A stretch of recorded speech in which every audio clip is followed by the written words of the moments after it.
Listeners, hello and welcome to Kiki's Chat Show. Today is Wednesday, the 11th of August, and our topic today is a continuation from last week. It's Priorities, What's Best for Ghana, Part 2.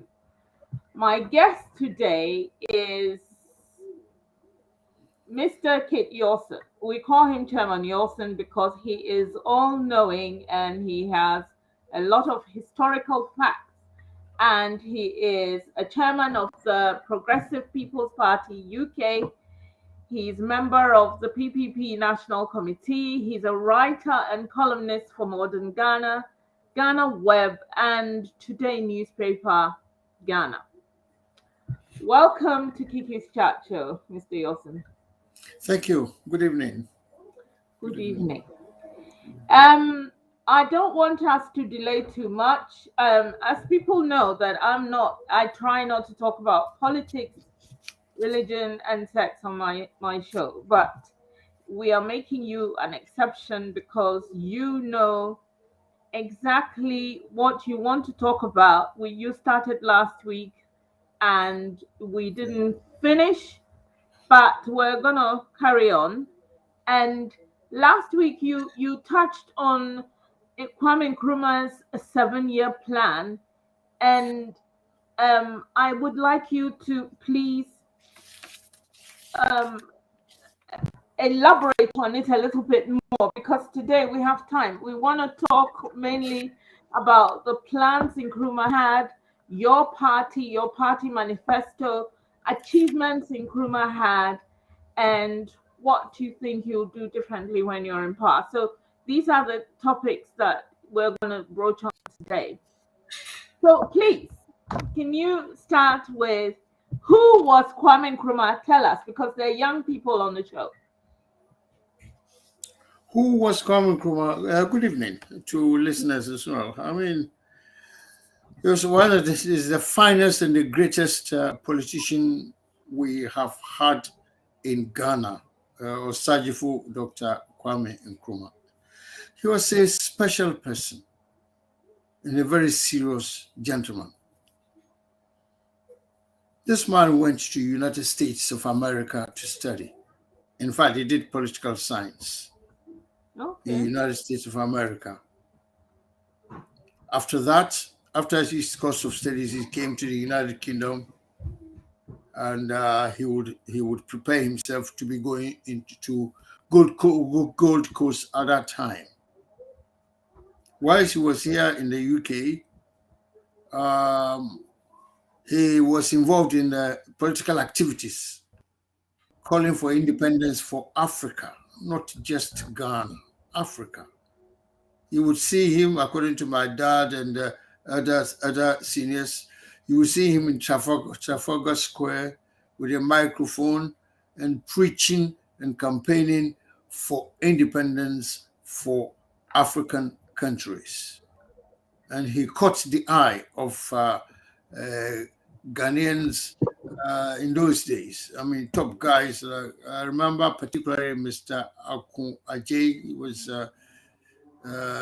he's a lawyer by profession, and this gentleman happened to be a member of the United Gold Coast Convention as well. Mm-hmm.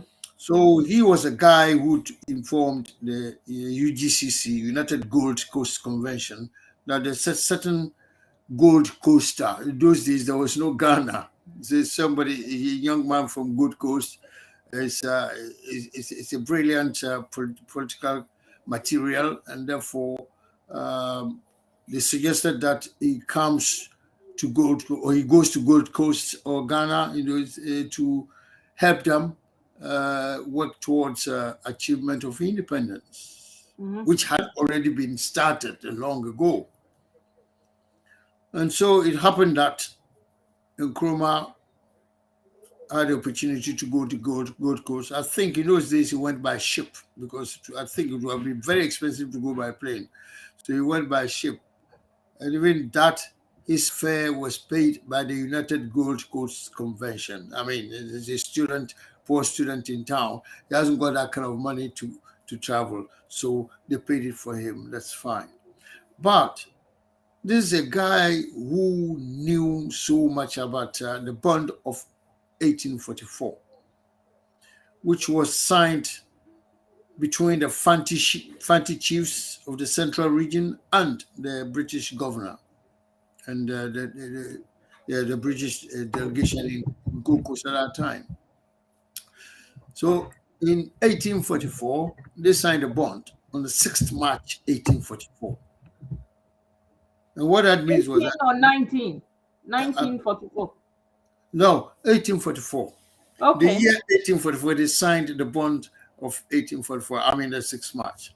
And Okay. so the terms of the agreement was that in 100 years' time, they will leave the Gold Coast. The British will leave, colonial masters will leave and come back to London.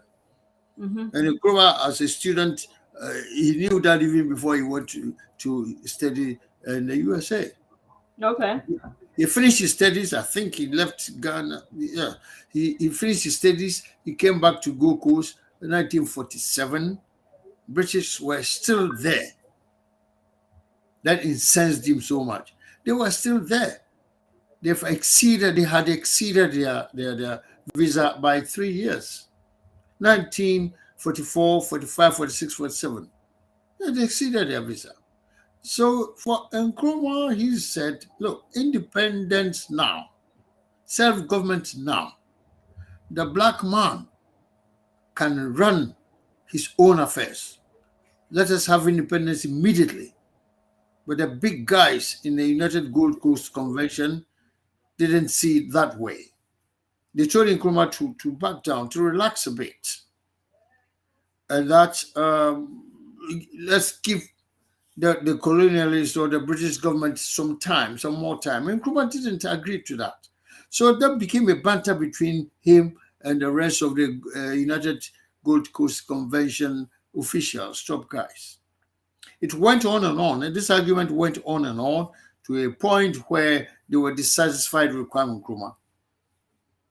And bad blood had to set in, so Nkrumah had to really find his way. He really had to leave United Gold Coast Convention. But they kicked him out, literally, in the end, because of that. And so, when he was kicked out, he went down to form his party. That was a CPP, the Convention People's Party, in 1949. That's when he started his party.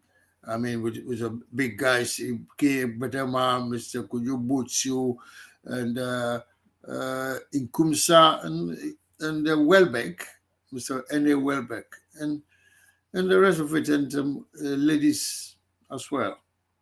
So when they formed the CPP, that's when Nkrumah started to shine, because they had told him he was a veranda boy. In one of the arguments, they condemned him to be a poor guy, a veranda boy. That's the big man was telling him that. So when he came, he started to campaign. Came out of the UGC, started to campaign all over the Gold Coast. That they said he's a veranda boy. How many of you are veranda boys? Chobwe, he says here. Chobwe, how many of you are poor people? And you find that so many people raise their hands. They are poor people. So Kwame Nkrumah formed his political party, CPP, based on that accusation or that labeling. They labeled him as a poor person. And Gold Coast naturally was made up of so many poor people in the town anyway. Very few people were rich. That's how he started his CPP. On and on and on and on, and the CPP became a solid party. Elections took place, legislative assembly elections took place, and Nkrumah's party, the CPP, will win. Whatever political parties that the election that took place, Nkrumah won against the UGCC, and which also became United Party. I'll come to that. It became United Party. At every elections from that, 1951 elections, 51 elections for Legislative Assembly, Kwame Nkrumah was winning. He won, actually. he got himself into prison. He was imprisoned for, I mean, naturally breaking some rules in those days, and he was in prison at the time when his elections took place. He won. The time he won the election, he was inside the prison, and so the Gold Coast governor went to the prison and opened the prison gate and said to Nkrumah, "Your people want you to lead them. Your people want you to lead them, so go and lead them." That's how it started. So the man who was in prison winning elections inside prison, and I must be honest to say, Mr. K.A. Bedema and some of the big guys, his colleagues around you, could you both say you could see them, on the independence platform when they won the independence, you could see these gentlemen around him, all these big guys. And they Welbeck, could you both see Mr. Bedema and all that. Bedema was leading the campaign when Nkrumah was inside the prison. Mm-hmm. And they won it by the grace of God. They won it. You could just imagine in those days. Won the elections and on and on. I mean, NPP stood no chance. Stood no chance. In fact, they used to be called, the NPP was made up of 6 political parties. There were 6 political parties. NLM, National Liberation Movement. Buzia was the leader. Northern People's Party, NPP. That was the original NPP, Northern People's Party. That is the people from the northern Ghana. Mm-hmm. There was a Muslim party as well. Mm-hmm. There was Anlo Youth Organization. That's Anlo, is in the Volta region. Anlo? Anlo, yeah, that's Anlo Youth Organization, from that part of the world, Volta region. Mm-hmm. So you see the tribal political parties were in there. There was 6 tribal political parties. Buzia's own NLM from Sunyani, Branhafu region. It was there. And I think Ga Shimo, Shimo for pay. Shimo. Mm-hmm. Thank you very much. It's also Ga people. You understand? All these parties were there. There were 6 of them.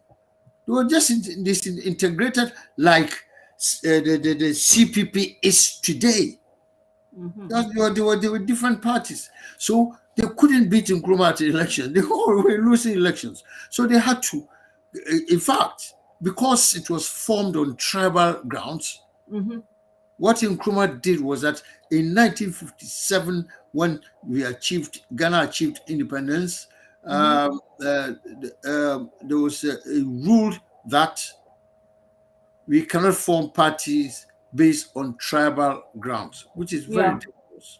Ashantis had one, Northern people had one, and Ghana had one, Volta region they had one. It's just not too good. So that is why they banned all these political parties. And they formed United Party. That is why we call them UP, United Party. United Party. So there are 6. And still they couldn't defeat Nkrumah in elections. Even though they were united. Yes, they were united. 6 political parties united against one Convention People's Party. They couldn't. Mr. J.B. Dankwa himself, he was they are the key leaders of the United Party, Dr. J.B. Dankwa. He couldn't. Because in his own Achim area, Kwame Nkrumah beat him. CPP beat him. If you go to Achim area, we got Uforiatas and Amakwatas. The Amakwatas were for CPP, Uforiatas were MPP. In Mr. J.B. Dankwa, Dr. J.B. Dankwa's own backyard, he lost to Kwame Nkrumah, CPP. So there was no way they could take over Nkrumah. That is united. Yeah, so I don't want to interrupt because this is it's very good history. This is the history of our country. This is the history and the political history of our country and how Nkrumah came to be the head of state. Yeah. Now, when he became president, he had a 7. Yeah. So, do you know what the 7 year? Because you mentioned it last The week. 7-year development plan. Yeah. Oh, thank you. I'll just try to learn. 7-year development plan. Well, it's a plan that Nkrumah or the CPP put in place, led by Dr. Kwame Nkrumah. Once we had independence, the next way forward was to develop Ghana.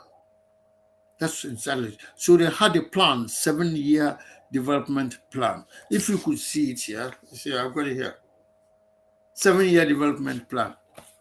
It's a plan to develop the Gold Coast, or which became Ghana. The plan, because if we have always said that we believe in the careful planning prevents pathetic performance. So Nkrumah had planned how to develop Ghana. We have a few schools, few secondary schools. You have the Gold Coast University, one now Legon, University of Ghana. You know, there was no Cape Coast University there. There was no Kwame Nkrumah University of Science and Technology. Well, we didn't have any universities until Kwame Nkrumah came along. Yes, it's about, but the Gold Coast University, that is which became Legon, University of Ghana, started as a Gold Coast from the colonial administration, Gold Coast University, that's fine. But he upgraded it to what it is that we have seen. So things were low, we had even roads and railway line was there, but the British government introduced the railway lines. They introduced the railway triangle line. It is Accra, Takoradi, Kumasi. So that the gold and the cocoa we have from the Gold Coast, or that it just goes. They ship it to the foreign lands. That's why they built the railway lines for us, and we thank them for that. We thank the English people, the British people for the railway lines. Otherwise, we wouldn't. But in 1956, Nkrumah introduced Achiasi Kutuku railway line. It's some few kilometers, That is Nkrumah who added a railway line to the existing structure put in by the British government at that time. Okay. One of the things that Nkrumah did with the health sector was he built Komfo-Anokye Hospital. Oh, yes, we're coming to that. Yeah. The hospital, polyclinics in the whole of the country. Polyclinics, Kolebu Hospital, he upgraded it, and he established the Ghana Medical School so that we didn't have to. Yeah, that's I've done that in an article. He did so many things there, and Black Star Line shipping line, Black Star shipping lines. Shipping lines, for economic, reasons, we could ship our timber outside from Takoradi Port.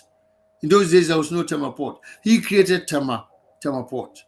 He created Tema Township. I think I've said that before. Yeah, he created Tema Township. He also, while still on the medical, health sector, he established GIHOC. Ghanaian Industrial Holding Corporation.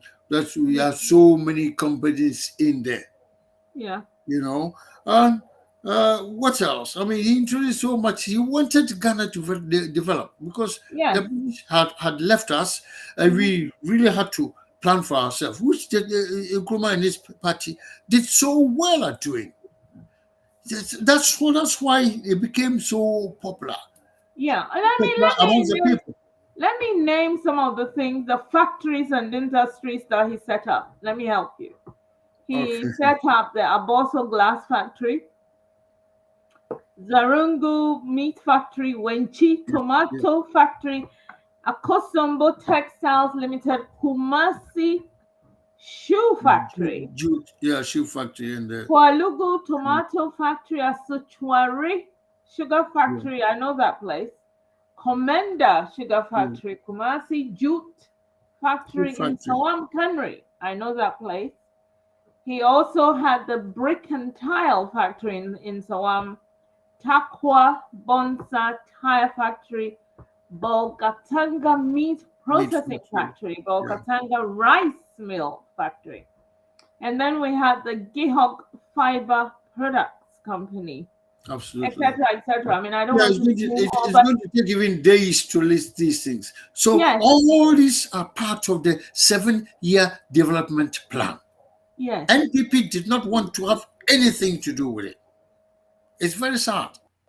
Everything this guy, even the independence itself, Busia said we were not ready for independence yet. Would you believe it? They said that we were not ready for independence yet. I think with that, Busia was thinking that probably, yes, the British, the colonizers were doing very well, and he didn't have enough confidence in us doing things for ourselves. However, in that time, whilst we were, Nkrumah was really busy in Ghana, he had established, as you mentioned, the Black Star Line, Bank of Ghana. He established that so that we had our own money, the city, and Ghana Commercial Bank, Agricultural Development Bank, National Investment Bank, State Insurance Company, Ghana Oil, which is GOIL. So we had the petrol. We all bought petrol from GOIL. Ghana Ports and Harbors, as you mentioned. So we had Tema Oil Refinery. Yes. Tema Oil Refinery. Yep. Yes, we had the Tema. We had Takrady as well, the National Management and Productivity Industry, Ghana Film Industry, Ghana Airways Corporation, Ghana National Corporation. I don't stop you there. Ghana Airways Corporation, we had planes. Ghana had planes. Right, as and when we speak right now, we don't have even half a plane in Ghana. So Ghanaians traveling to Accra, let's say by Christmas time, to and from London or New York and all that, we do not have planes. We travel by KLM, British Airways and all that. They give us any prices they would determine. If we had our own national airlines, you could fall flat. It was £300 for Ghanaians going to Accra and back, or what? We are citizens of the country. And the Ghanaians outside here contribute a lot, billions and billions of sterling into our national economy. It's not just the income that Ghana earns from gold and all other things. Ghanaians from abroad, the diaspora, they invest a lot of money in the economy, which is quite good. Today, Ghana hasn't got even a plane. We have no ship. If you want to send goods to Ghana, you've got to go to some other international. So the Black Star Line is not there anymore? No, Black Star Line is not there anymore. MPP, they came to destroy it. Ghana Airways, the same thing. We don't know. There's no Black Star Line ship anymore. We had about 15 ships. We had about 15 ships, and Takrady was a buzzing place. That's where the event was happening. After that, he created Tema Harbour. So we had two harbors, Takrady Harbour and Tema Harbour. So the man had a plan. You see, all the noise we are making is that if one particular party has got this plan for Ghana, we thank God. And if party B comes in, this is NPP. NDC was irrelevant, was not even born. The two major parties, CPP and MPP, Nkrumah and Busia, JB Dankwa, Dombu tradition. That's fair and square. You see, we do not know why they failed also to emulate Nkrumah or beat Nkrumah's record. I don't know about when you say emulate. Why could they not just continue and even make it better? They didn't have to emulate him because they were a different party with different ideas. However, what we had, we could have maintained it and made it better so that each political party that comes on does, something better. And because by now, from all of these things that I've been naming, but I did my own research to find out what did Nkrumah do. He has done a lot for Ghana, but half the things don't exist anymore. And what is there is kind of on crutches. So the issue is, how Yeah. come that there is no continuity, and how come we're still we are like a third world struggling village country when we could have been a superpower if we had all of these things in the 50s. 50s. So this is over 60 years. And where are we? And we are rather going backwards. We are rather going backwards. I would have been proud if the whole of the northern regions, upper east, upper west, northern regions, this is 50% of Ghana, land-wise. It's half, northern regions, half of Ghana. Yet, people from the north are all down south. Ashanti region, central region, western region. Why not stay up there? They are fed up staying up there because it's a deprived area. It's not being developed, And basically. not at all, deprived area. Most of them have to come down south, where economic activities naturally is still vibrant there. You see, what we're saying that we go to Volta region, the same. It's a very quiet place, very much unused. Volta region, before you go to Lomi border. Volta, a very quiet, serene place. No much development there. Come to Western region itself, going to Ivory Coast border. That's not much happening there, but at least Takrady is there. There's activity there. Gold mines, Prestia gold mines, and all that.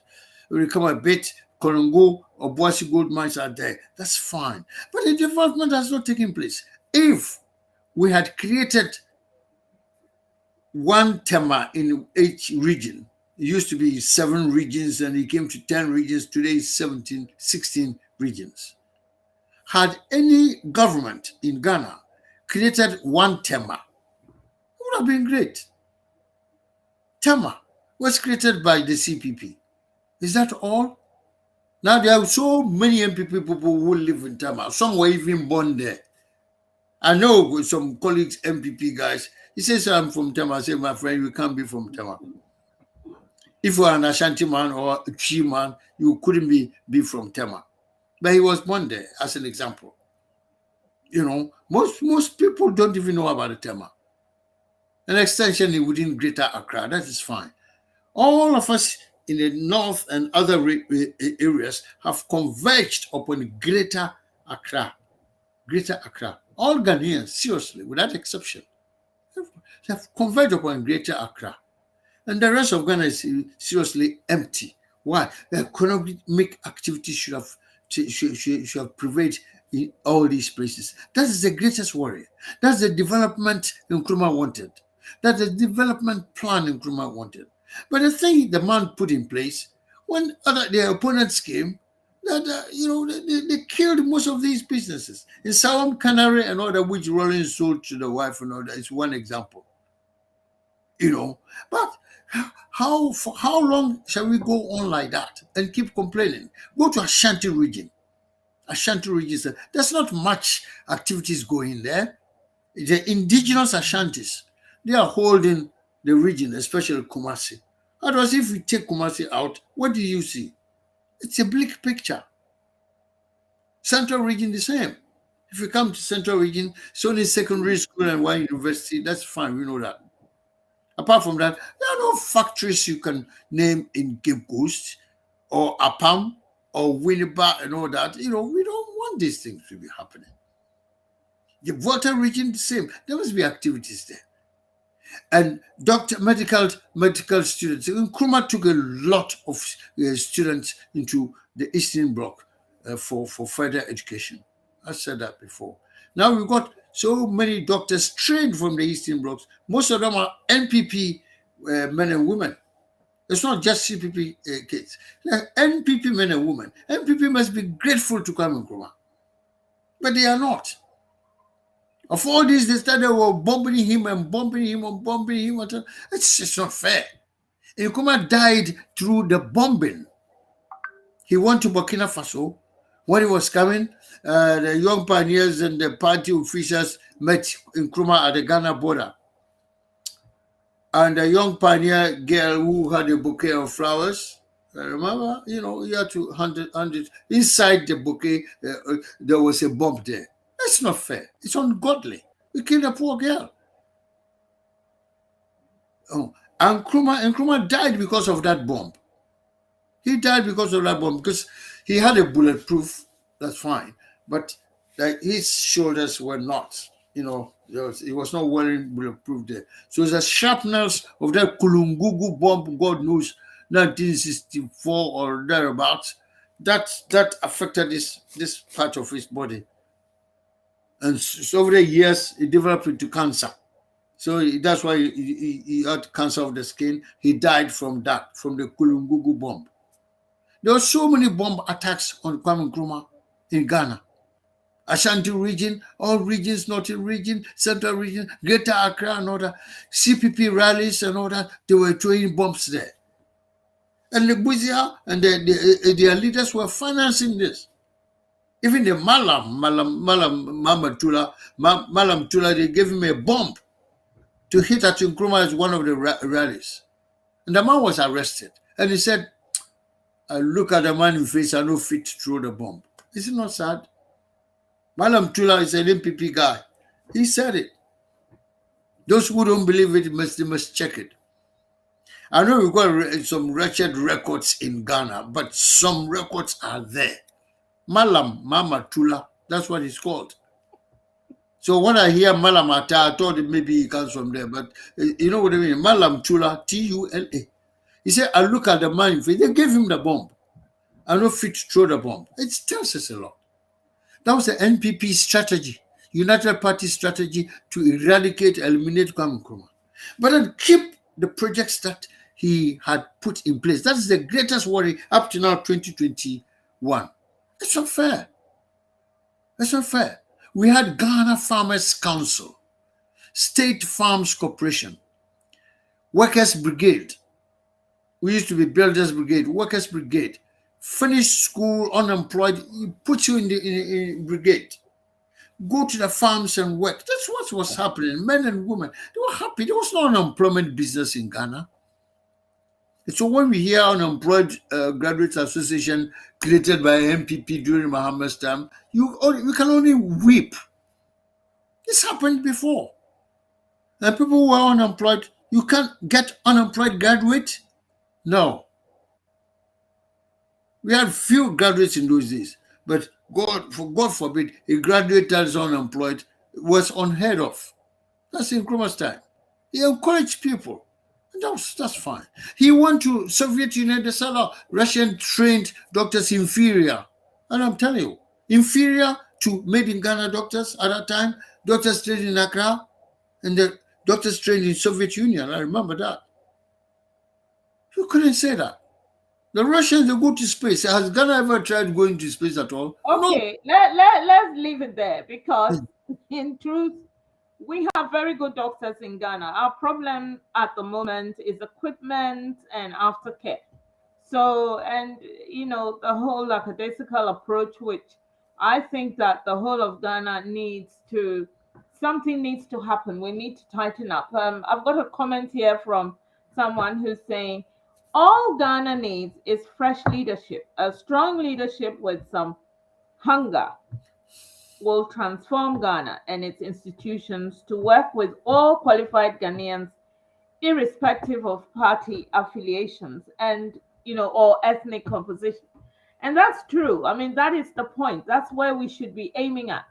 That we have to, if we are awake at this point, and if you on this show talking about all the great things that Nkrumah has done, and if other people are very aware of our issues and our problems, we have reached that point where we are now aware of what our problems are. Why do people keep voting for the same people to just come, and it's a rotation, and they just come and just spend taxpayers' money? And they borrow money from Europe, they spend it, they borrow money from here, that we just It's just on and on and on and on. Have you got a solution to that? Yeah, we Because do. We do have a solution there. Seriously, what the mistakes that Buzia and Co made immediately Nkrumah was overthrown. That's what I'm talking about. If we check our records, Nkrumah was overthrown on 24th of February 1966. In a few days' time, Professor Buzia happened to be somewhere in Lome. He happened to be in Lome. He made sure that the coup d'etat was a successful one before he ventured into Ghana. So he came into Accra from Lome, and he held a briefcase. Daily Graphic and Times must be able to give us a copy of that on in the front page. He had a briefcase full of foreign currency. Maybe his contribution towards Ghana. That is fine. But what they have not done is that after overtaking Kwame Nkrumah and after abolishing the Convention People's Party, there was no way they wanted to continue what Nkrumah had done. That was the mistake, the bitter mistake that we must all regret. MPP must regret mostly. Just continue what a man did, because Nkrumah did not do that project with his private money. He was not that rich. And whatever happens, the Ghana, we've got our own resources. Continue. But don't kill off all the businesses and the stuff that Nkrumah put in place. It has taken us back where we don't want to go. It took Ghana back. Even up to this date, it's taking us back. Even ordinary matches, we strike and get a fire. We have to import matches into Ghana. When okay, Nkrumah had placed a match factory in Kede, we had a KD match factory. Okay, so moving on from all the great things that Nkrumah has done, because now Nkrumah is no more. yeah, Even if he had still been the president, he would be dead by now because yeah. he was old. And so he's not there anymore. The parties have come and gone. Each party has come and gone. What is the manifesto of your party right now? You have a party and you want people to vote for you, and you want people to become aware that you are descendants of the dream of Nkrumah. What are you going to do for us that is different from what has happened so far? Well, I think what we're going to do that is different. That we are going to be honest with our promises. Honest with our promises. I mean, all manifestos, without being funny, are great, presentable, acceptable, reasonable. But then implementation is where we've got different problems. We've got in our policy, we've got health and education. Health and education are very, very key. And giving power to the people is also key in our manifesto, i.e., electing the district and metropolitan chief executives. Electing, we have to vote for them, not to appoint from the presidency. So the district assembly men and all that, and the district chief executives, if the president is appointing them, it becomes partisan. But for us, we wanted to go to the ballot to vote, elect our district chief executive, metropolitan chief executives, so that they would be accountable to us in the district. Because the DCs, the district chief executives, were having a banter with the local people that you did not appoint me, Mr. Mahama appointed me, or Nana Akufo-Addo appointed me. We want the local people to elect their own district chief executives so that they remain accountable to them. That means giving power to the people. And we wanted to encourage the use of other forms of energy. You will give people incentives, to create power for use in the society. And there are little things. You know, your party, this is the PPP. Do you have young, vibrant people who have great visions? Like, because Nkrumah was young at the time. He wasn't 60. He wasn't even 50. He was young. He had the ideas. He knew what he wanted to do, and he did them. He did a lot of them, and he had lieutenants all over the place getting these things done. He was humble. He came from he was a woman's son, etc., etc. So, have we got people who are hungry, who are ready in your party? Because if we want to vote, for example, we don't want to vote for the same people who come and they come and tell us the same thing from the same age group bracket, from the same century. No, no, no, no, no. Young people, they're more than us now, and they are interested to see that they're doing something, and we need to, you know what I'm saying. Yes. Yeah, for what says we've got all parties have got young people in there, young men and young women in there. You see, but have we got any? Look, in the Ghanaian society, in our Ghanaian, it's always old people sitting there, not allowing the young people to not allowing the young people to do all the things that they have. We're moving into a new world. In fact, right now, everybody's talking about the new world order. So how are we going to keep voting for 70-year-old and 60-year-old men? Why? When there are young boys who've been to university, who've done social science, political science, etc., and are ready to do something for Ghana. That's a very, very, very rich, important question you've put. That is the policy of ours. Our Progressive People's Party, our policy is to include women, young men, young women in not only our party, in the machineries of the cabinet, or in government. You can't do anything without the youth. You cannot succeed without the youth. In fact, in all political parties, there are the youth, young men and women in there. But at some stage, it's all old people who cannot learn new tricks too, is very dangerous, and vice versa. I do believe in that. In our policy, which has been disputed, we have young people and women. In Ghana, we do not respect most women. We don't give them equal opportunities. We believe in giving equal opportunities to them. In fact, we believe that we are not even going to allow our members, to hold ministerial positions, as is happening now. We would use Ghanaians of intellect, professionals, into certain key positions in ministries and all that. You don't even have to be a PPP man or woman to be a minister of this and all that. If it's a Ghanaian who is capable, woman, young person, woman from different political persuasions, we don't care. We will use them. That's our policy. We would use them.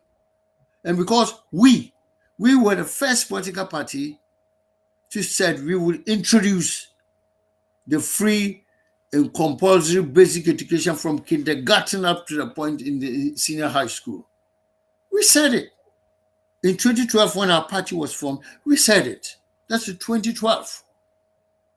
Before we went to election, people were laughing over our policy that we introduced that policy. This is now our manifesto point number 7. We will introduce that policy of free and compulsory basic education from kindergarten up to end of senior high school. And NDC did not buy that idea. MPP did not buy that idea, but for somewhere along the lines, suddenly, before the elections, our president today, Nanado, was here in the UK on Hard Talk program, BBC Hard Talk. And if anybody Googles, they will see this is what I'm saying. PPP, when we did that, we had planned how much it was going to cost. cost to the first year of implementation would have been no less than 12 billion, between 10 and 12 billion Ghana cedis. That's the first year of implementation of that education policy. So when we hear free HSS, MPP, you just only have to laugh. You only have to laugh because we have been there. We were a new party that was formed in 2012, and within immediately, we formed in February 2012, we had our license to operate. And immediately we wrote our manifesto. It was in there. Although other parties were thinking about it, but when Nanadu came here, they asked him, our president came here, they asked him, now how much is it going to cost to introduce that policy of free and compulsory basic education? Yeah, but you see, when you there are think tanks here in this country where they plan. If you are thinking of free education, for the child, you have to think of the child's upkeep. You have to think about the child, what the child is going to eat. You have to think about housing. That's why we have council housing.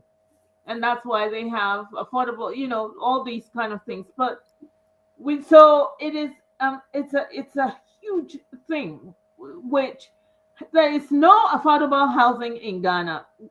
Everybody who goes to Ghana or is building some high posh houses for rich people. So foreigners are coming in, Nigerians are coming in, everybody is coming in, apart from the Ghanaian indigenous themselves, who are living, there's no water, there is no electricity. So while you are educating that child, free education from kindergarten, that child who they struggled to give birth to because in the hospital his mother was lying on the floor, there were no hospital beds. They come home, the boy starts going to school, and then where do they live? Near a gutter, on top of a gutter, by a gutter. It floods, the whole house is wet. They get sick, grandmother dies, on and on and on. So, in fact, all of this education, what is it for? Because we need housing, we need health facilities, we need just basic living, things that people take for granted in the Western world. And there's so much going out of Africa, out of Ghana. There is bauxite, there is cocoa, there's all these things going out of the country. Even our rosewood, which is illegal to be exported, is being exported somehow or stolen and illegally, etc. And in all this, to mention education, free education from kindergarten is not enough. It is not enough. And the people, let us say, a couple, they come together, young people. Let us look at it from somebody who is educated now, who's gone to school now, who's done all the education and everything, but he doesn't have a job. So he marries, or he has this girlfriend from school. So they want to marry. They can't even afford to live together. Everybody's in their mother's house. Yeah. And then they have this choice. So I'm not sure from which angle you guys are looking at, but this is my personal. Sometimes these are the things that I think about. And these are the things that I know a lot of people think about. These are the things that the audience are thinking about. Yes. I have a cousin who is highly educated, and he's been to the Legon that Nkrumah set up. He's done all of that, and he hasn't got a job. And he hasn't got a job. Now, every time he goes for a job application, he has to fill in a form. That form, he has to buy it. So in this London, I am sending him money to be able to buy an application form. I don't understand it. I do not understand how you do not have money, and yet you have to buy the form to fill in, and then you don't even get a bloody job. It does my head in. It's doing everybody's head in. I think even to start thinking of kindergarten is a good thing. It's a noble thought. But what about those who are there now? Well, what are we doing with them? The people who are old enough to vote for you are hungry. What are we doing with them? These are my questions. Now, I am not a political person, trust me. all of this that I've said, it's not even politics. It's just normal living. Normal. All right, if I may come in, I was just trying to land or conclude on that point, or the free and compulsory basic education. That proves that as a new political party, we formulated, we formed that policy. And when our present head of state was in here in the studios of BBC, he was asked how much it was going to cost to implement that. He said no. I mean, he was not ready to tell them in the BBC, even though he was ready to get into their studio. But he would go to Ghana and inform MPP people about how much it was going to cost before he comes back to tell the man. And we had planned it. That's why I maintain that careful planning prevents pathetic performance. Just because they heard PPP was pushing that policy, they thought it was good. And so that's why NPP said they will also do it. Thank God they have started to do it, or they are doing it today. Do you understand? And even NPP, NDC said, no, it's not going to work. Now we know that it can work. Nkrumah has done that before. We know that it's going to work. All we are saying is that we want to provide every kid born in Ghana the opportunity for education. Once a person is educated, nobody can mess around with them, with their lives. So education was also very key. And the health is also very key. And the environmental health and all that was key on our agenda. We will promote it, not just talking about it. You see, so there are so many holes we can punch up to today, which is quite shameful. The worst thing we're talking about health. If we talk about health, our top guys come to oversee it for better and further medical treatment.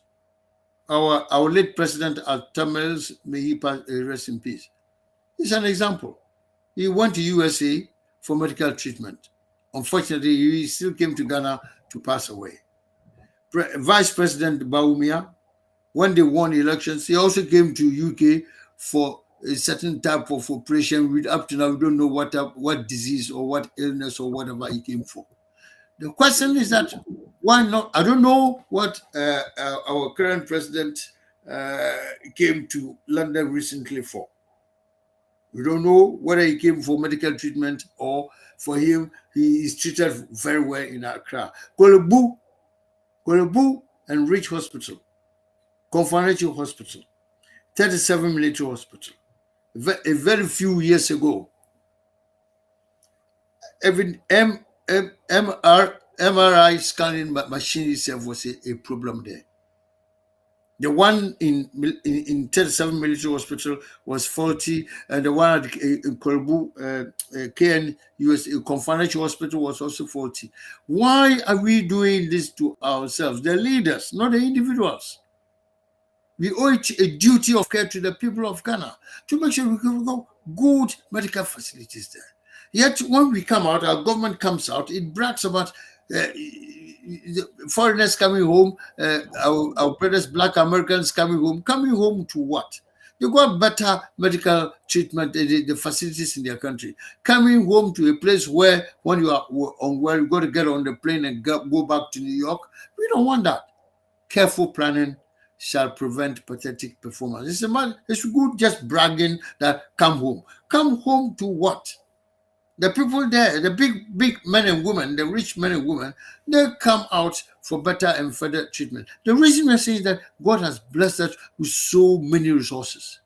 Where is our gold going? Our gold. And now we hear something we call the Japa royalties. Up to now, we still can't get our head. Why Japa royalties? Well, just give us our royalties, give it to us. Let's save our money in Accra, not save money in London. Ijapa royalties. And who are the board of directors of that Ijapa royalties? Some questions must be asked. I think this is what the next show, which will be in a few weeks' time, we can come back and you can ask it and answer it. Where is the Ijapa royalties and other things that you want to talk about?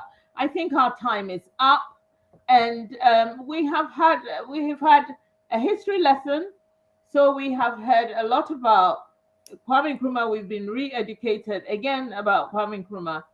who was our initial leader. He started a lot of things, and in fact, it is eye-watering to think of all the things that we've had and which we may have squandered because we didn't really know the value of it, or I don't know Okay. what the situation is. However, Maybe a little special announcement.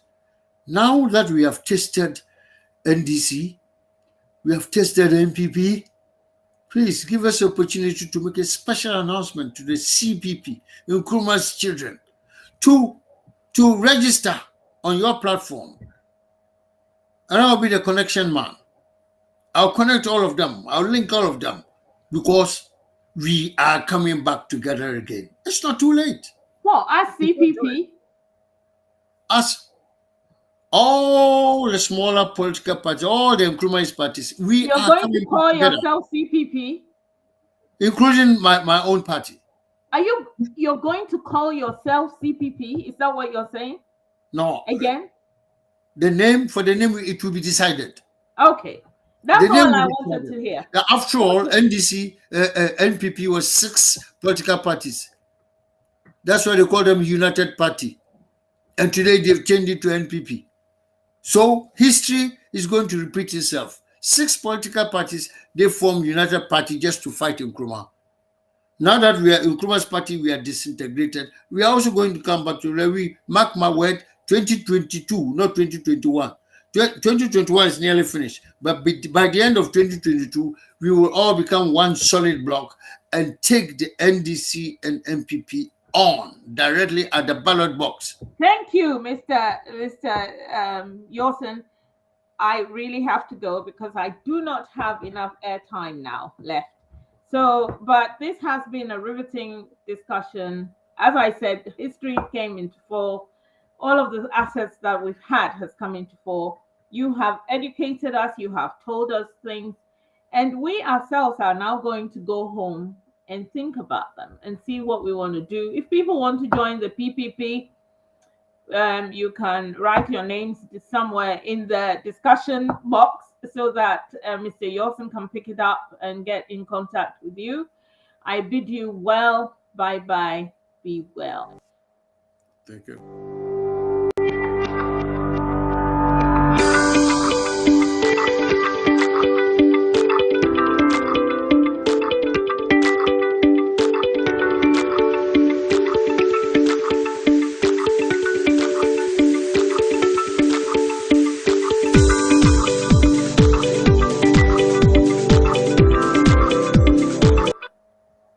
Bye bye, people. It has been a good evening, and we still continue this. Not very soon, but soon. Soon enough. So, see you soon. Bye bye.